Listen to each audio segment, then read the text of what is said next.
ಸಚಿವೆ ಲಕ್ಷ್ಮಿ ಹೆಬ್ಬಾಳ್ಕರ್ಗೆ ಅಶ್ಲೀಲ ಪದ ಬಳಕೆ ಆರೋಪ ವಿಚಾರವಾಗಿ ಹೆಬ್ಬಾಳ್ಕರ್ ಮತ್ತು ಸಿಟಿ ರವಿ ನಡುವೆ ಜಟಾಪಟಿ ನಡೀತಾ ಇದೆ. ಅದರ ತನಿಖೆ ಚುರುಕುಗೊಂಡಿದೆ. ಲಕ್ಷ್ಮಿ ಹೆಬ್ಬಾಳ್ಕರ್ ಹೇಳಿಕೆಯನ್ನ ದಾಖಲಿಸಿಕೊಂಡಿದ್ದಾರೆ ಸಿಐಡಿ.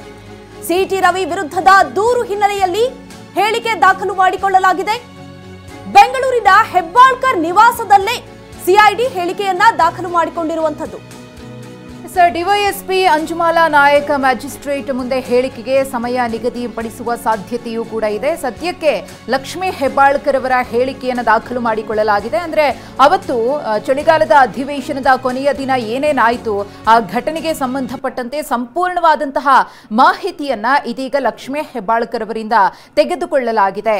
ಲಕ್ಷ್ಮಿ ಹೆಬ್ಬಾಳ್ಕರ್ ಮತ್ತು ಸಿಟಿ ರವಿ ನಡುವಿನ ಜಟಾಪಟಿಗೆ ಸಂಬಂಧಪಟ್ಟಂತಹ ಮಾಹಿತಿ, ಆದಂತಹ ಘಟನೆಯ ಬಗ್ಗೆ ಪೊಲೀಸರು ಮಾಹಿತಿಯನ್ನ ಕೇಳಿದ್ರು. ಹೇಳಿಕೆ ದಾಖಲು ಮಾಡಿದ್ದೇನೆ ಅಂತ ಇದೇ ವಿಚಾರವಾಗಿ ಸಚಿವೆ ಲಕ್ಷ್ಮಿ ಹೆಬ್ಬಾಳ್ಕರ್ ಮಾತನಾಡಿದ್ದಾರೆ. ಸಿಐಡಿಗೆ ಹೇಳಿಕೆ ದಾಖಲಿಸಿದ ಬಳಿಕ ಹೆಬ್ಬಾಳ್ಕರ್ ಅವರು ಅದರ ಕುರಿತು ಮಾಹಿತಿಯನ್ನ ಕೊಟ್ಟಿದ್ದಾರೆ. ಕಾನೂನಿನ ಚೌಕಟ್ಟಿನಲ್ಲಿ ಏನಾಗಬೇಕೋ ಅದು ಆಗುತ್ತೆ ಎಂದಿದ್ದಾರೆ.